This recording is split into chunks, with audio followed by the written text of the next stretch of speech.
증거하겠습니다. 속담 중에 방귀 낀 사람이 성낸다는 속담을 알고 계시죠? 원래는 어떻습니까? 여러분, 방귀 낀 사람은 미안해해야 되고 옆에 있는 사람이 화를 내거나 이게 맞는데, 세상에는 그런 일들이 많은 모양이에요. 이런 속담이 존재하는 걸 보면 방귀 낀 사람이 화를 내는 경우가 있는 것 같습니다. 누군가 사람이 나를 좀 힘들게 하는 것을 당해보신 경험이 다 있으실 거예요. 그런데 사실 그 나를 힘들게 하는 사람은 본인이 그걸 잘 알던가요? 자기 모습을 잘 보던가요? 그렇지 않습니다. 그럼 그 힘들게 하는 사람하고 나하고 비교하면 누가 더 옳아요? 누가 더 옳습니까, 여러분? 저 사람보다 내가 옳잖아요. 그래서 힘든 거잖아요. 그게 이상하죠? 내가 옳은데 나는 힘들고 날 괴롭게 하는 사람은 전혀 힘들어하지 않아요.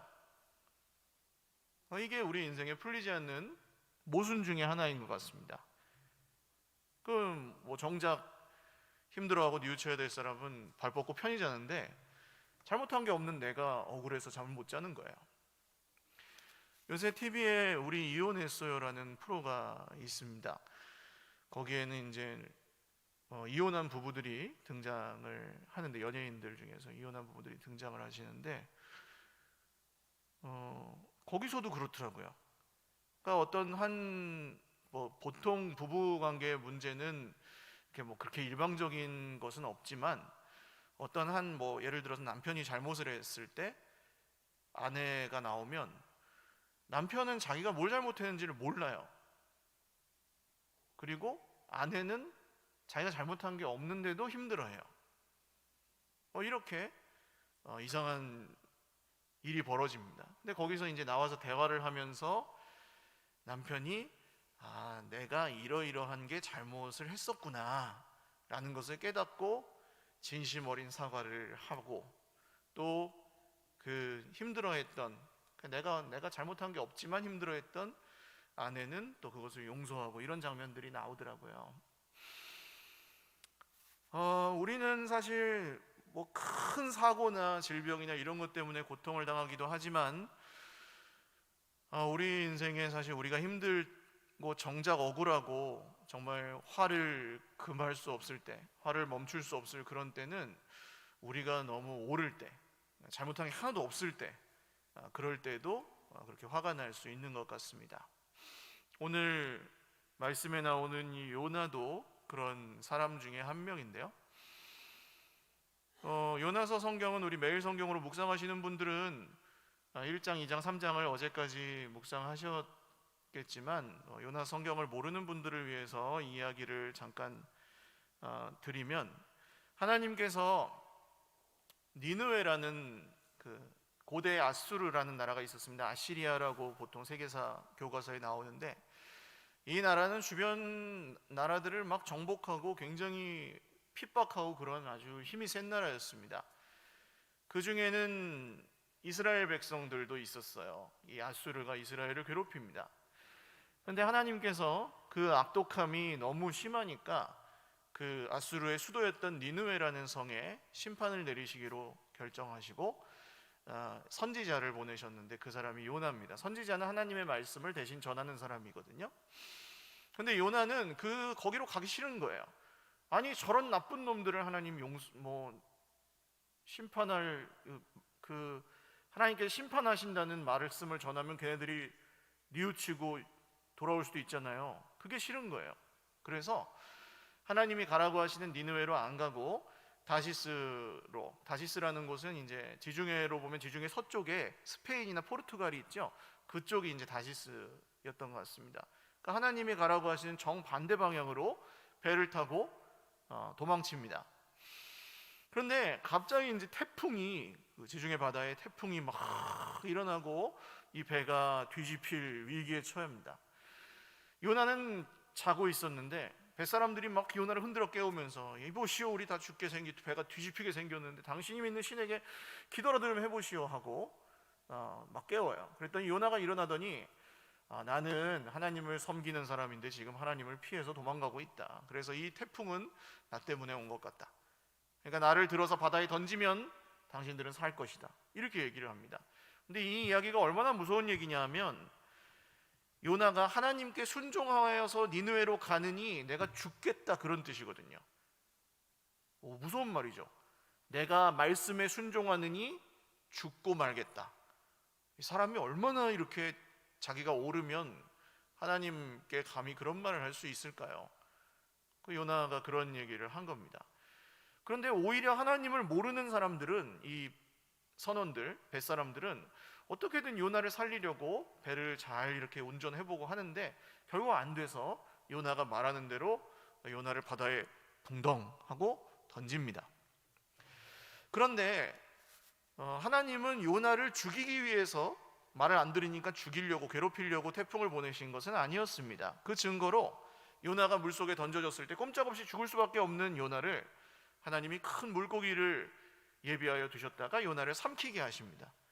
물고기 뱃속에 뭐 이제 산소가 어떻게 있었는지, 그게 물고기가 무슨 종류였는지 우리 알 수 없지만 이 물고기는 하나님의 은혜를 상징하죠.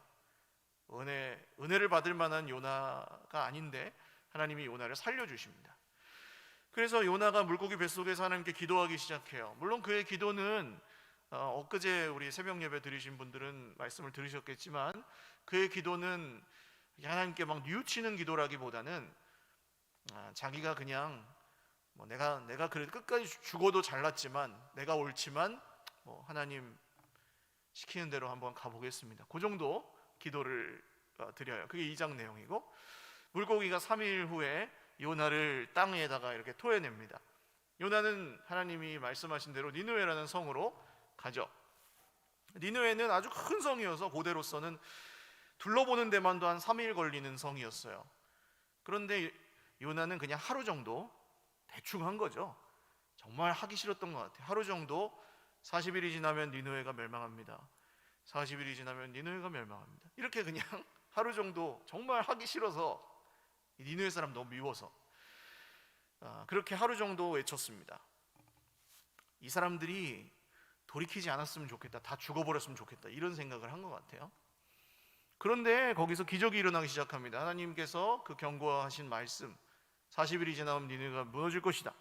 그랬더니 이 니느웨 사람들이 왕으로부터 모든 이 국민들에 이르기까지 전부 이 베옷을 입고 재를 뒤집어 쓰고, 야, 우리가 멸망하지 않으려면 뉘우쳐야 되겠구나 하면서 막 뉘우치기 시작합니다. 그리고 하나님께서 내리기로 생각하신 재앙을 니느웨에 내리지를 않으셨다 하고 이제 3장 말씀이 끝나요. 하나님이 뜻을 돌이키신 겁니다. 하나님은 원래 하시겠다 그러면 하셔야 됩니다. 죄는 심판하셔야 되고 구원할 사람은 구원하셔야 되고, 근데 하나님께서 뜻을 돌이키시는 장면들이 성경에 몇 번 나오는데 그것은 진노하셔서 심판하시기로 하셨는데 그들이 말씀을 듣고 돌이킬 때 하나님이 구원하시려고 뜻을 돌이키시는 경우들이 나옵니다. 오늘도 그런 경우예요. 근데 여기서 화가 난 사람이 있습니다. 그 사람이 요나입니다. 그 큰 성에 사람들이 다 죽게 생겼다가, 물론 자업자득이지만 죽게 생겼다가 살게 됐잖아요. 그러면 좋은 일입니까? 안 좋은 일입니까? 그냥 이렇게 생각하기에는 죽는 게 좋아요? 사는 게 좋아요? 나랑 상관없는 사람이라도 사는 게 좋은 일이잖아요. 근데 요나는 그걸 기뻐할 수 없었습니다. 왜냐하면 그 사람들이 너무 싫어서, 다 죽었으면 좋겠는데 왜 하나님은 저런 사람들을 살려주지? 이런 생각을 했던 것 같아요. 우리도 좀 쉽게 빠질 수 있는 함정입니다.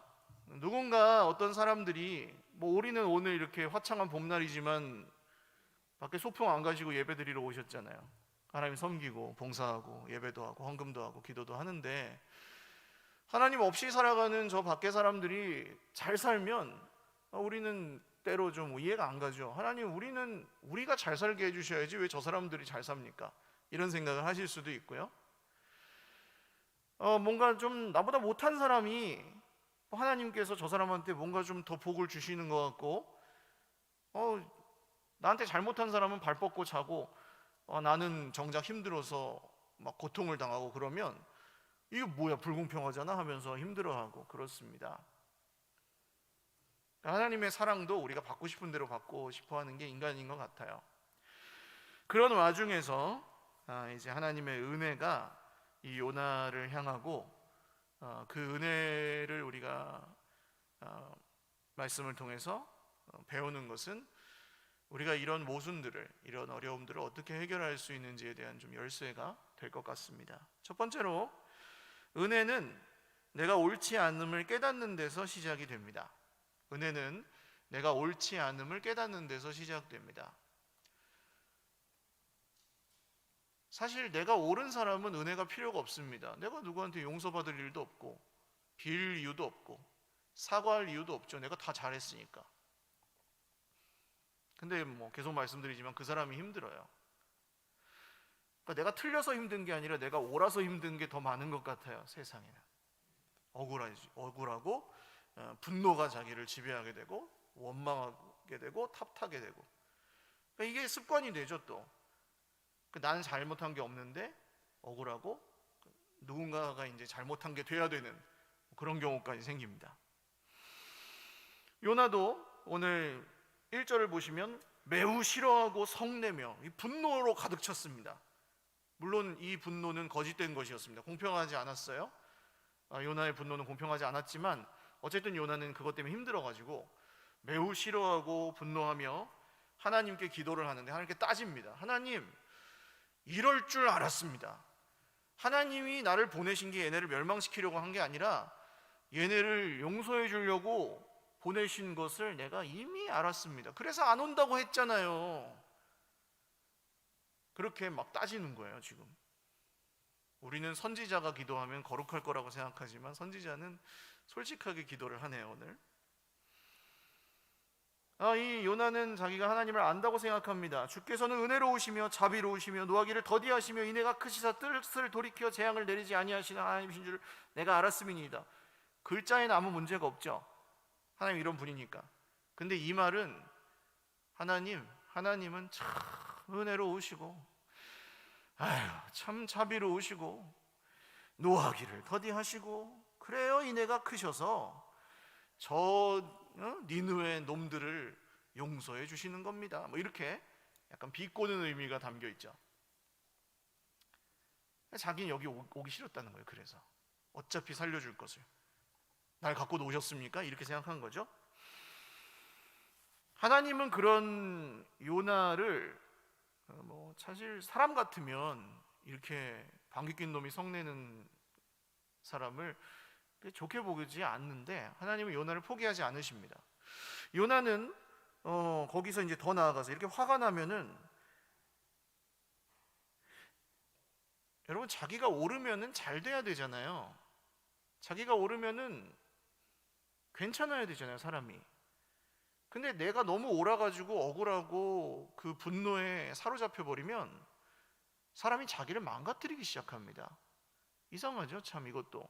요나가 이렇게 말하죠. 3절에 이제 내 생명을 거두어 가소서 사는 것보다 죽는 것이 내게 나음이니이다. 차라리 죽이세요 하나님. 차라리 죽이세요. 내가 억울해서 못 살겠습니다. 이렇게 나오는 거예요. 얼마나 무섭습니까? 하나님 앞에서 말을 좀 조심해야 되는데 이런 분노에 내가 옳아서 너무 분노에 사로잡힌 사람은 하나님이고 뭐가 없는 눈에 뵈는 게 없는 상태인 것 같아요. 하나님이 물으십니다. 여호와께서 이르시되 내가 성내는 것이 옳으냐 이렇게 물으십니다. 옳으냐, 네가 화내는 것이 옳으냐.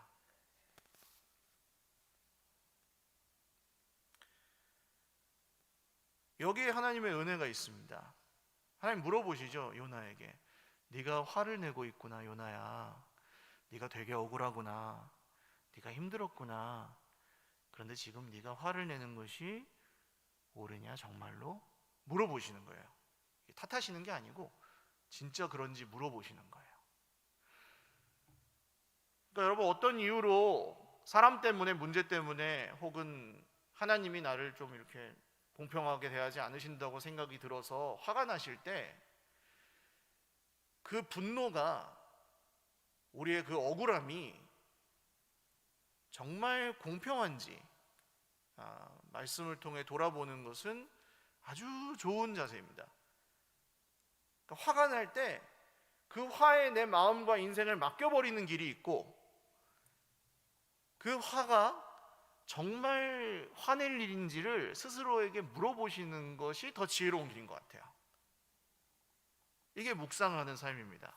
말씀이 우리에게 물어보시죠. 너 지금 화내는 것이 옳으냐?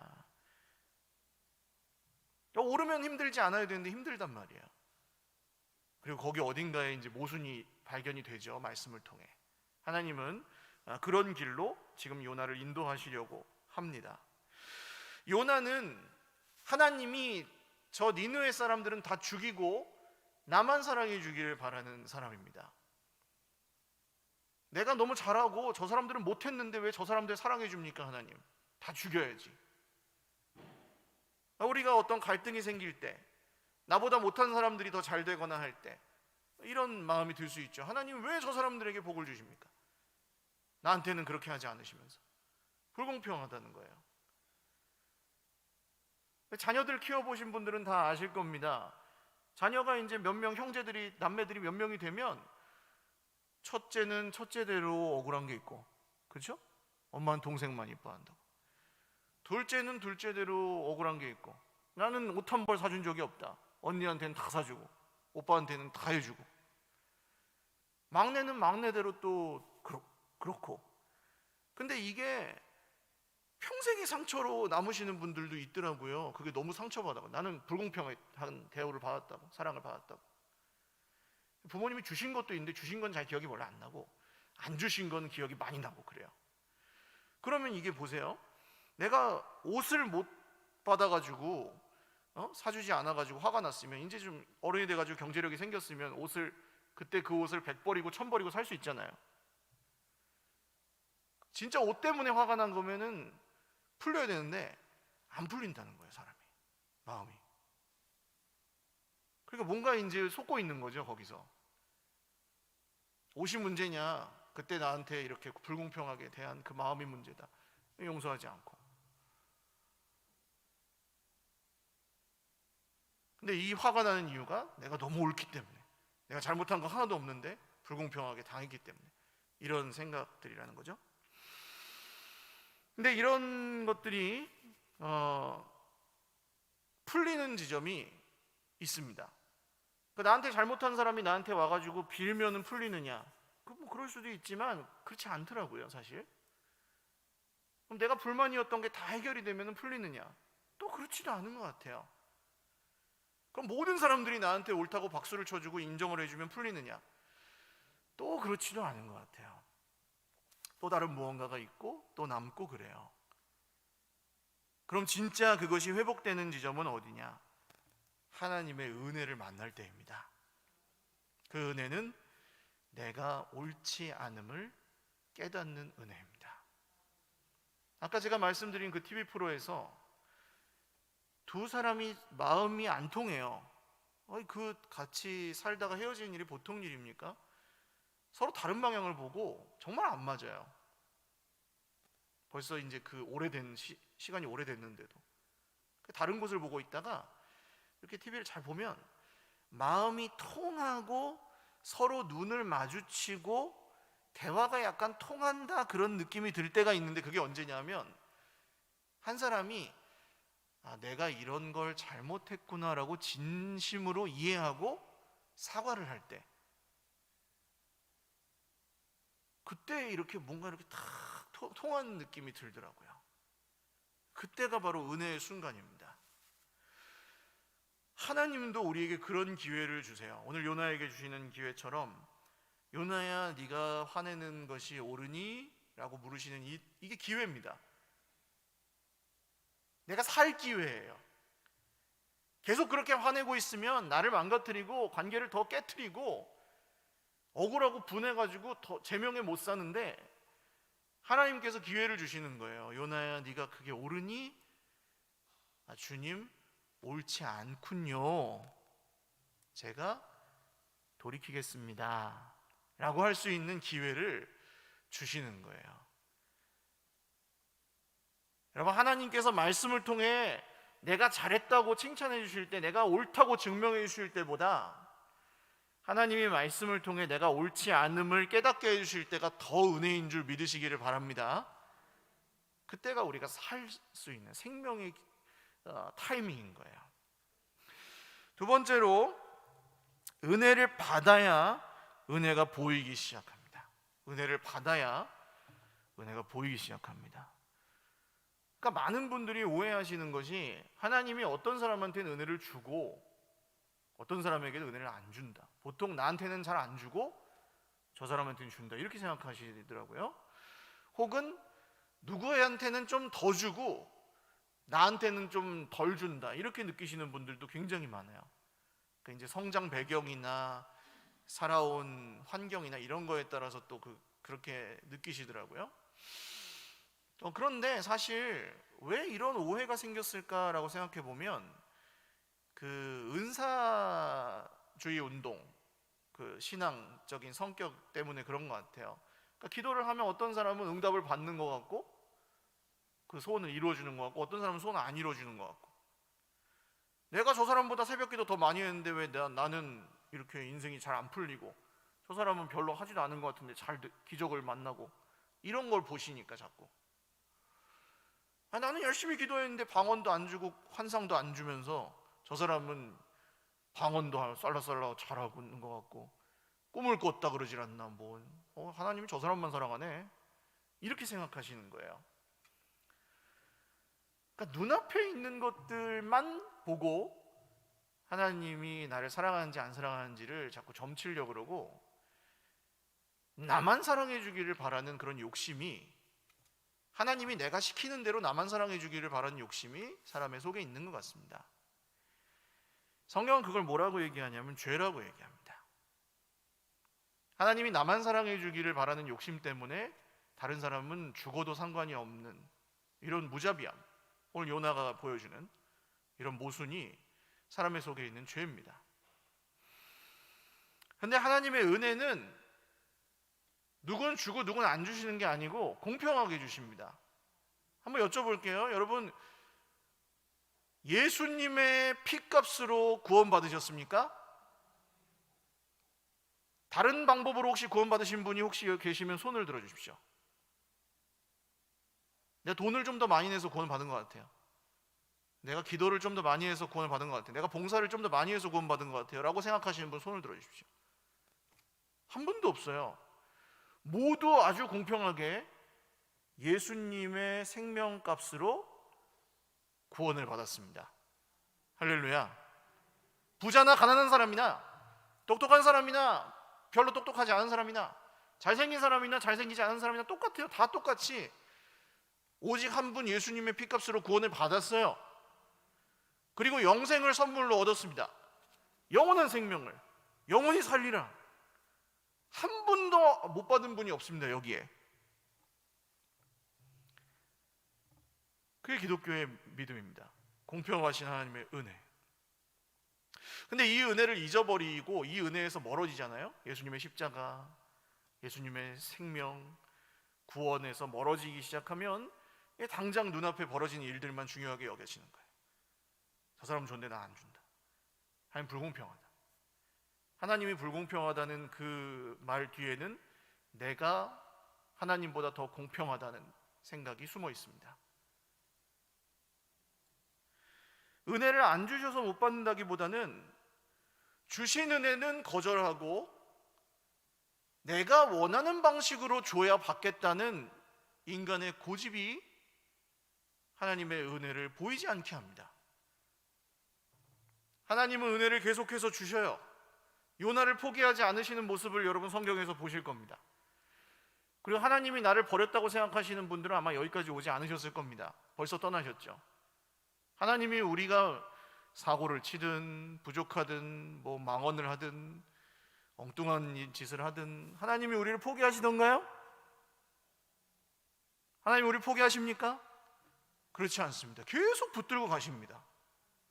이게 당연한 게 아니죠. 하나님이 우리를 붙들고 가시는 게 당연한 일이 아니에요. 기적이에요, 기적. 할렐루야. 여기서 자꾸 우리 꿈틀거리는 것은 내가 잘하니까 붙들어준 거 아닌가? 내가 나름대로 기도도 하고 내가 나름대로 종교적인 헌신을 했으니까 붙들어 주신 거 아닌가? 이런 생각이 여기서만 이제 꿈틀꿈틀하는 거예요. 그리고 하나님 뭘 안 주는 것 같으면 거기서 이제 삐지고 힘들고 그런 마음이 공존합니다. 근데 하나님은 모든 사람에게 사실은 참아주시면서 포기하지 않으시고 이렇게 데리고 가시는 거죠. 할렐루야. 허물의 사함을 받고 죄의 가리움을 받는 사람들은 복이 있다.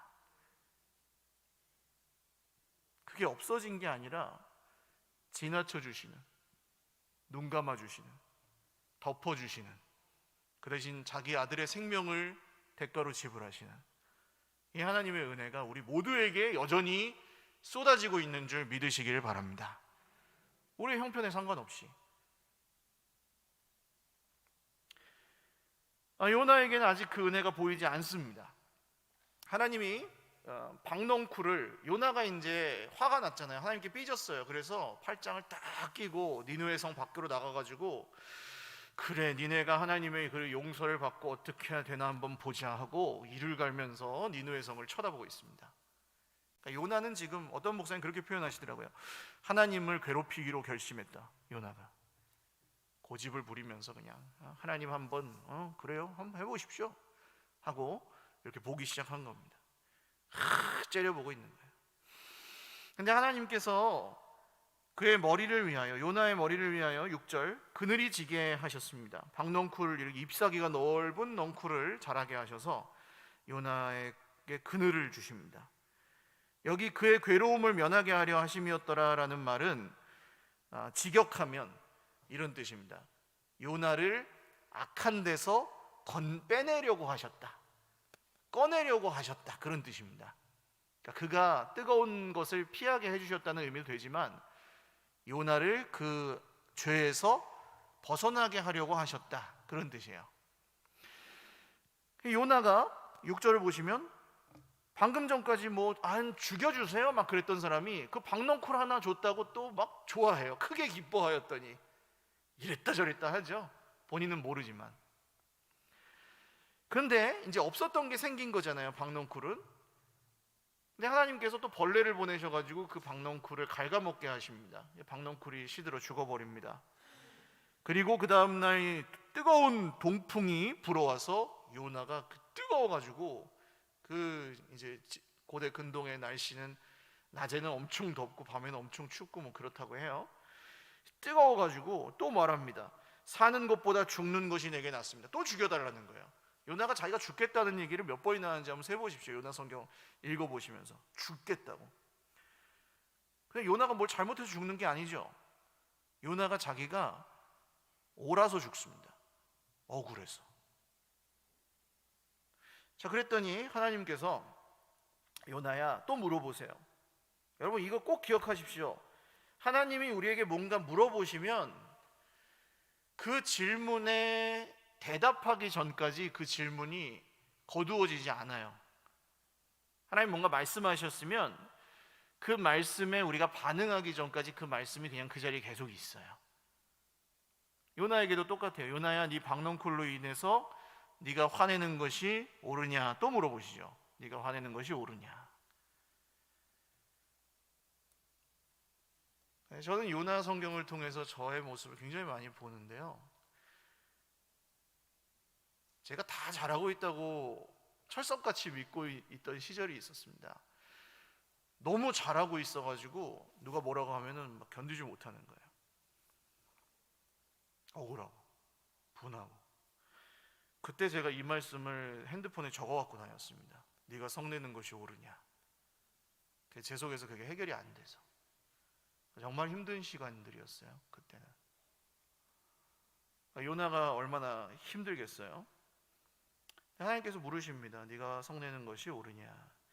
그랬더니 요나가 이를 뿌드득뿌드득 갈면서 내가 성내어 죽기까지 할지라도 옳으니이다. 9절. 내가 성내어 죽기까지 할지라도 내가 죽어도 하나님보다 내가 옳습니다 하는 거예요. 무섭죠?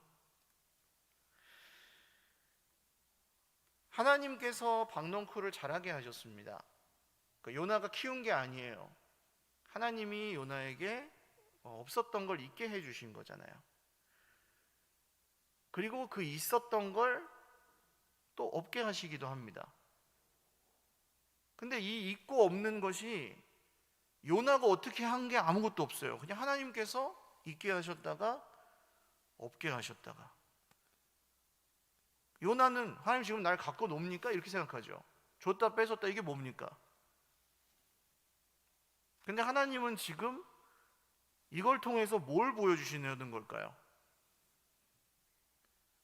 요나가 지금까지 보지 못하고 있는 하나님의 은혜를 보게 하시려는 거죠. 평소에 잘 안 보여요. 특별히 내가 옳은 사람, 내가 잘못한 게 하나도 없는 사람은 하나님의 은혜가 아니라 하나님 내가 잘했으니까 응당 대가를 주셔야죠, 이렇게 살아갑니다. 요나처럼. 자기가 잘했으니까 대가를 받겠다는 거죠. 하나님께 받아내겠다는 거예요. 내가 기도 많이 했으니까 응답하셔야죠. 내가 평생 헌신했으니까 나한테 복 주셔야죠. 이런 식으로 생각하는 거예요. 거기에 은혜가 어디 있습니까? 자기가 열심히 해서 버는 거죠. 그거는 돈을 버는 것처럼 하나님께 벌어내는 사람, 빼앗아내는 사람, 하나님께 감히. 근데 은혜가 언제 보이는 거예요?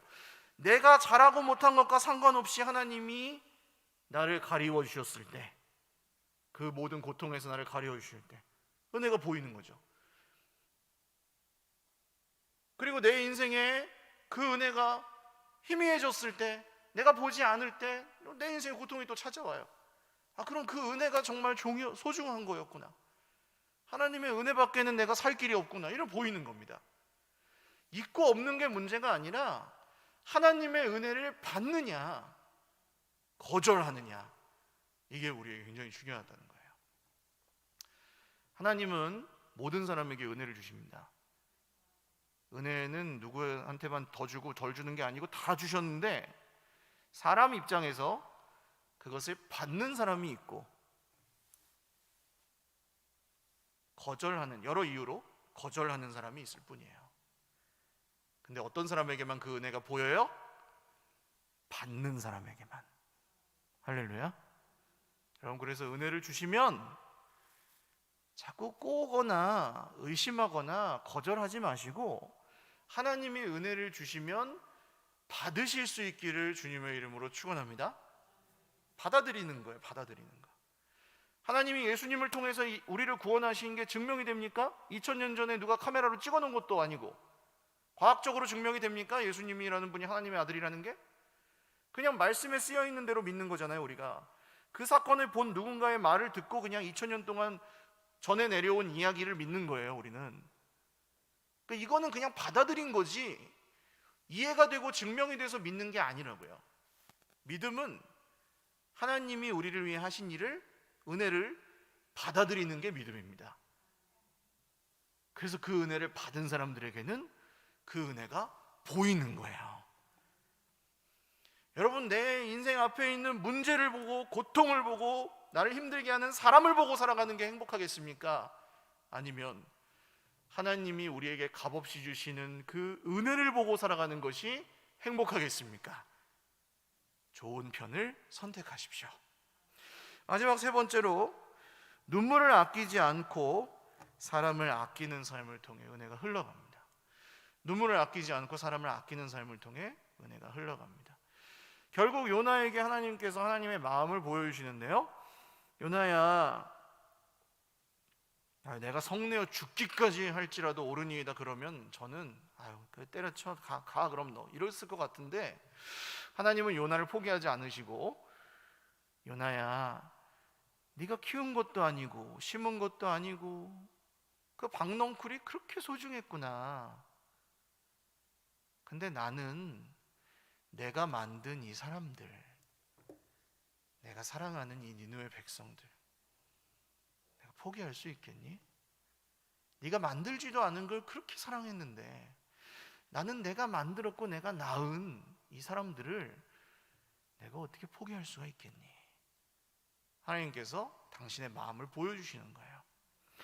11절을 보시면 이 아낀다, 내가 어찌 아끼지 아니하겠느냐라는 말은 하나님께서 이런 뜻입니다. 내가 어찌 눈물을 흘리지 않겠느냐, 이런 뜻도 됩니다. 내가 어찌 눈물을 흘리지 않겠느냐, 이 사람들을 위해서. 하나님은 죄 가운데 있는 사람들을 향해서 이 죽을 것들 어디 한번 두고 보자, 그냥 막 벌을 준비하고 계시는 분이 아니고, 얘들아 돌아오거라, 얘들아 말씀을 듣고 돌아오거라, 뉘우치거라, 나의 자녀들아, 기다리시는 분입니다. 요나에게 보여주셨죠. 요나가 이렇게 말을 안 듣고 끝까지 고집을 부리는데도 하나님 요나를 포기하지 않으시고 살려주시고 인도하시잖아요. 이게 은혜죠. 근데 하나님이 요나만 사랑하시느냐? 아닙니다. 내가 부러워하는 그 사람만 사랑하시느냐? 아닙니다. 하나님은 우리 모두를 공평하게, 나를 사랑하십니다. 이 사랑을 만날 때 우리의 마음의 그 상처와 아픔들이 풀어집니다. 그 사랑을 받아들일 때 내가 어찌 눈물을 흘리지 않겠느냐, 내가 너를 위해서 운단다, 내가 너를 위해서 피 흘렸단다, 내가 너를 위해서 지금도 일하고 있단다, 이걸 받아들이면 그때부터 풀리기 시작하더라고요. 사람이 하나님이 나를 위해서 쉬지 않고 일하고 계시는구나. 나는 하나님이 아무것도 안 한다고 생각했는데, 나는 내가 잘했지만 하나님이 그걸 인정해 주지 않는다고 생각했는데, 사실은 허점투성이고 빈틈투성이고 하나님께 멋대로 말도 안 되는 얘기를 하는 나를 하나님이 참아주셨구나.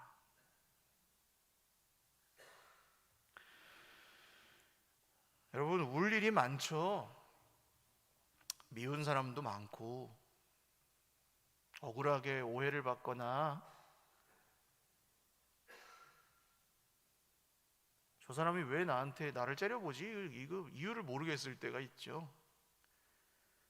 내가 잘못해서 그럴 때도 있겠지만 잘못하지 않고 그런 일을 당하시기도 하죠. 올 일이 많습니다, 우리 인생에.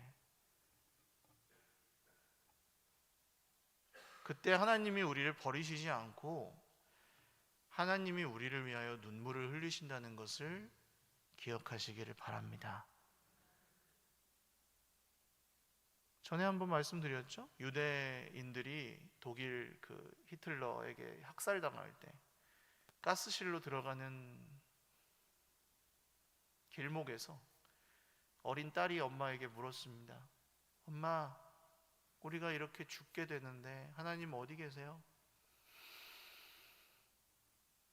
그때 엄마가 이렇게 대답했다고 해요. 그 유대인 엄마가, 하나님은 저 가스실 안에 우리와 함께 계실 거다.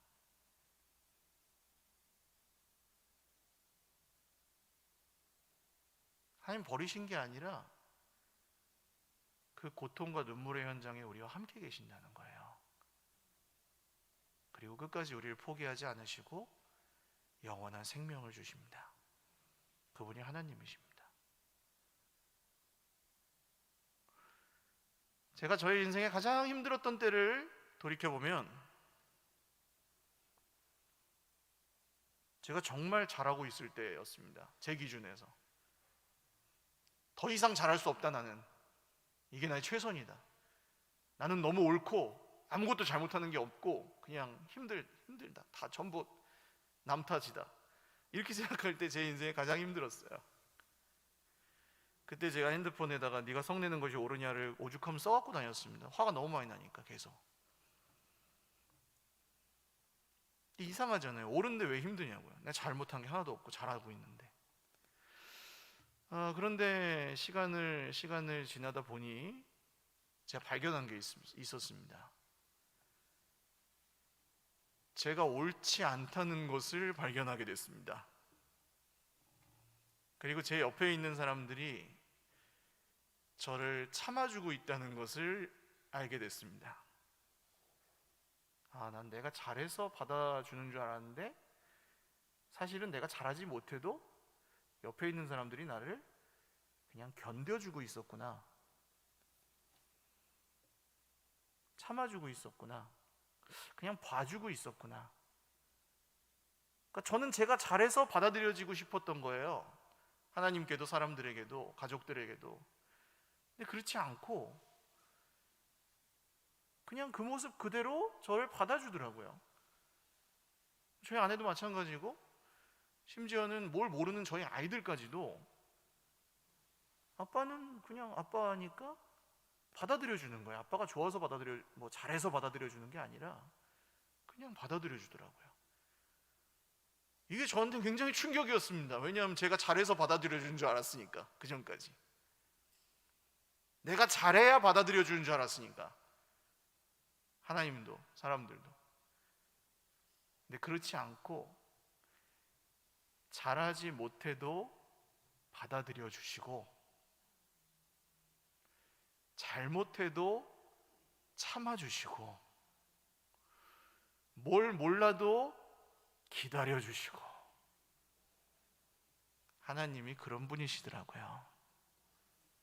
혹시 여러분 지금 아주 억울하고 힘든 시간을 보내고 계시는 형제 자매들이 계시다면, 그 힘듦이 좀 지나간 후에 하나님의 이런 은혜를 발견하실 수 있기를 주님의 이름으로 축원을 드립니다. 우리를 받아들여 주시고 참아 주시고 기다려 주시고, 특별히 우리가 잘하지 못해도, 남보다 더 잘하지 못해도 우리를 여전히 포기하지 않으시는 하나님의 은혜, 그 은혜를 받고 또 다른 사람들에게 베풀기도 하는 그런 저와 여러분이 되실 수 있기를 주님의 이름으로 축원을 드립니다. 찬양하고 기도하겠습니다.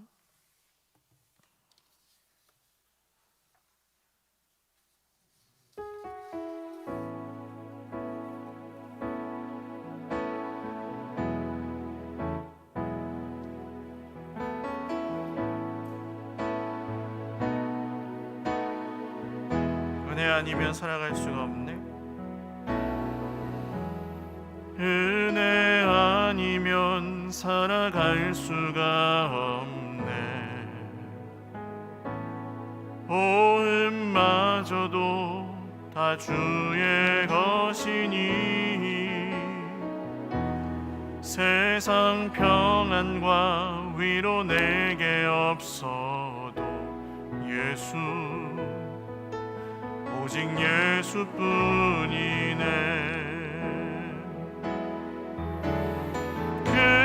크신 계획 다 볼 수도 없고, 작은 고난에 지쳐도 주께 묶인 나의 모든 삶 버티고 견디게 하시네. 은혜 아니면 살아갈 수가 없네. 나의 모든 것 다 주께 맡기니, 참된 평안과 위로 내게 주신 주 예수, 오직 예수뿐이네. 한 번 더 고백합니다. 은혜 아니면 살아갈 수가 없습니다. 은혜 아니면 살아갈 수가 없네. 호흡마저도 다 주의 것이니, 세상 평안과 위로 내게 없어도 예수, 오직 예수뿐이네. 크신 계획, 크신 계획 다 볼 수도 없고, 작은 고난에 지쳐도 주께 묶인 나의 모든 삶 버티고 견디게 하시네. 크신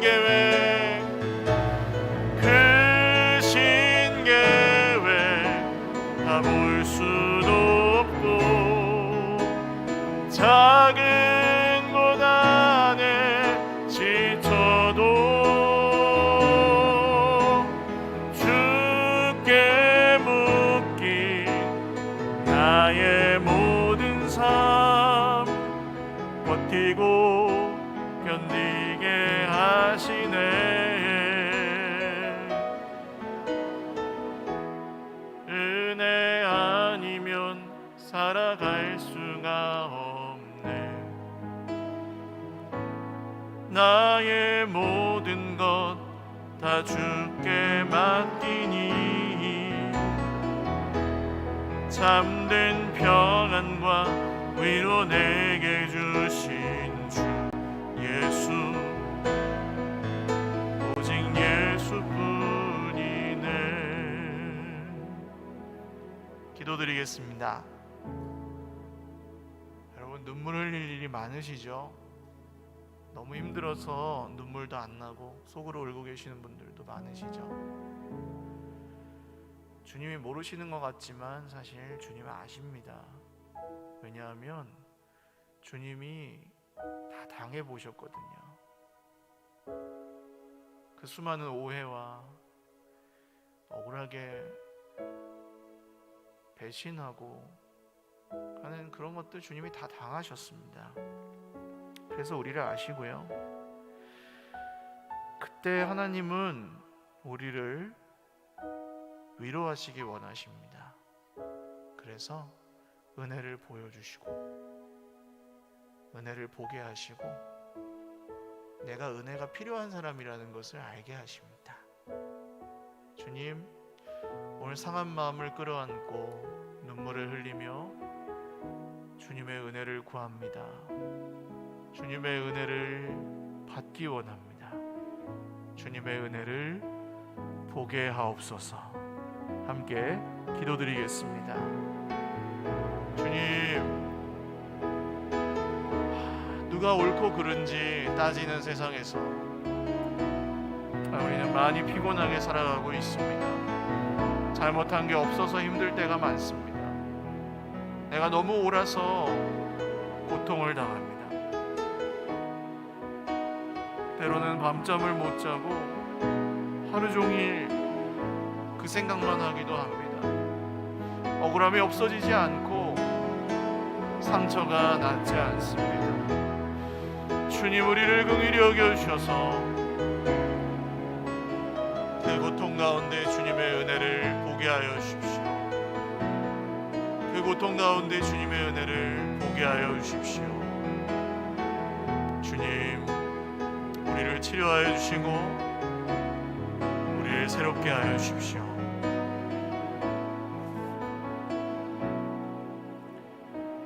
한 번 더 기도드리겠습니다. 이런 어려움을 겪고 계시는 분들은 아마 사실 내가 너무 옳고 내가 잘못한 것이 없기 때문에 더 힘드실 수 있어요. 근데 그 힘든 것을 자꾸 나를 괴롭히는 쪽으로 가져가고 또 사람들과의 관계를 깨트리는 쪽으로 가져가고 있다면 우리는 거짓된 분노의 함정에 빠진 것일 수도 있습니다. 오늘 요나에게 하셨던 하나님의 질문 앞에 우리도 대답해 봅니다. 요나야, 네가 화내는 것이 옳으니? 화내지 말라는 것이 아니에요. 화내야 될 때가 있지만 그 화내는 것이 옳은지, 그게 정말 나를 살리는 길인지, 그게 나를 위한 길인지를 생각하라는 것입니다. 네가 너의 화 때문에 너를 망가뜨리지 않았으면 좋겠구나. 네가 너무 옳아서 함정에 빠지지 않았으면 좋겠구나. 내가 준 은혜를 잃어버리지 않았으면 좋겠구나. 주님이 오늘 우리에게 말씀하십니다. 주님, 제가 옳지 않음을 발견하는 은혜가 주님이 주시는 은혜인 줄 믿사오니 오늘 잘 생각하고 깨닫고 발견할 수 있게 하옵소서. 우리의 마음을 다시 한번 주님 앞에 올려드리며 기도하겠습니다. 하나님, 제가 옳지 않습니다. 제가 생각하는 것보다 옳지 않습니다. 저의 기준은 저에게는 관대하고 다른 사람에게는 철저합니다. 하나님을 탓하고 사람을 탓하며 내가 옳아지려고 할 때도 많습니다. 오 주님, 긍휼히 여겨주십시오. 주님, 제가 옳지 않음을 발견하기 때문에, 제가 옳지 않음을 깨달았기 때문에 주님의 은혜가 저에게 더 깊고 주님의 은혜가 저에게 더 소중합니다. 주님, 오늘 우리 사랑하는 형제자매들의 마음에도 주님의 치료하심과 회복하심이 있게 하여 주십시오.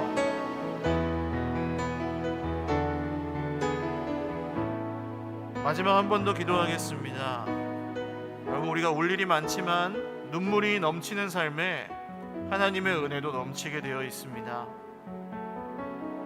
저는 종종 아이들에게 사과하는데요, 잘못하면, 제가 잘못한 것 같으면 사과하는데, 그러면 저희 애가 그렇게 합니다. 아빠, 내가 용서해 줄게. 다시는 그러지 마. 물론 지도 잘못하는 게 많은데, 그럴 때 근데 그렇게 얘기해 주면은 제 마음도 풀리고 받아주는 게 굉장히 중요하더라고요. 미안하다고 먼저 말하는 것도 쉽지 않은 일이지만, 우리가 우리 옆에 있는 사람들을 참아줄 수 있는 것은, 우리가 옆에 있는 사람들을 기다려주고 용납해줄 수 있는 것은 하나님이 우리에게 그렇게 해주셨기 때문입니다. 그래서 오늘 나를 힘들게 하는 사람, 나를 괴롭게 한 사람, 내가 용서되지 않아서 스스로의 인생이 더 고통스러워지게 된 그런 관계, 주님 앞에 아뢰어드리면서 마지막 한 번 더 기도하겠습니다. 하나님이 제게 주신 은혜를 저도 부족하지만 베풀겠습니다. 저를 도와주십시오. 함께 기도하겠습니다. 주님이 주신 은혜를 흘려보내며 살기를 원합니다. 돌아보니 주님이 저를 참아주셨고 지금도 그렇습니다. 돌아보니 제가 잘해서 받아들여진 것이 아니라 주님이 저를 받아주셨고, 우리 성도님들이 저를 참아주셨고, 우리 가족들이 저를 기다려주셨습니다. 주님, 부끄럽지만 제가 그 은혜를 받았으니 또 그 은혜로 누군가를 기다려주고, 그 은혜를 힘입어 누구를 참아주고, 그 은혜를 힘입어 누구를 사랑할 수 있는 사람을 아끼는 삶을 살기를 원하오니, 주님, 오늘 말씀 앞에 정직하게 응답하고 은혜로 사는 삶이 다시 시작되게 하옵소서.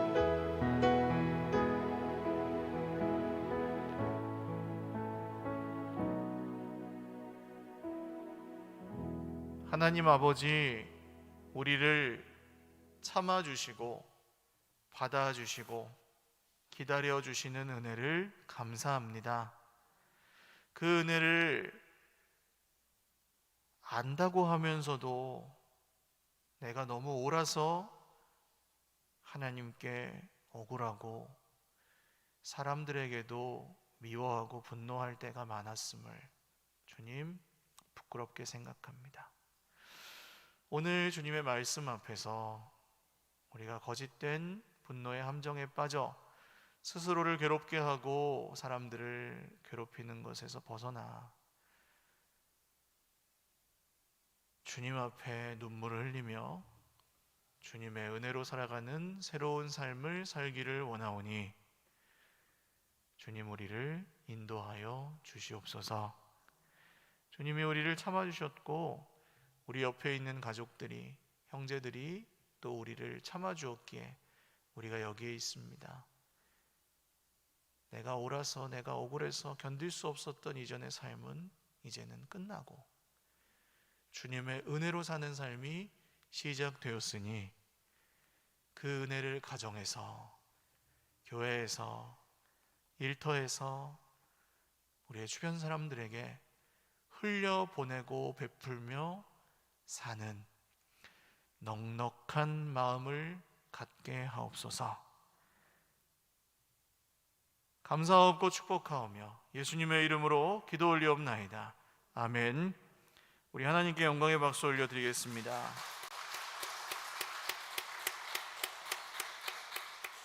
축도하고 예배 마치겠습니다. 이제는 우리 구주 예수 그리스도의 무한하신 은혜와 하나님 아버지의 신실하신 사랑과 성령님의 교통하심이 하나님의 은혜를 받았고 그 은혜를 베풀기로 결심하는 은혜의 백성들 머리머리 위에와 가정과 자녀 손들 위에와 은혜가 다스리시는 공동체 우리 서일교회 위에 영원토록 함께 있을지어다. 아멘.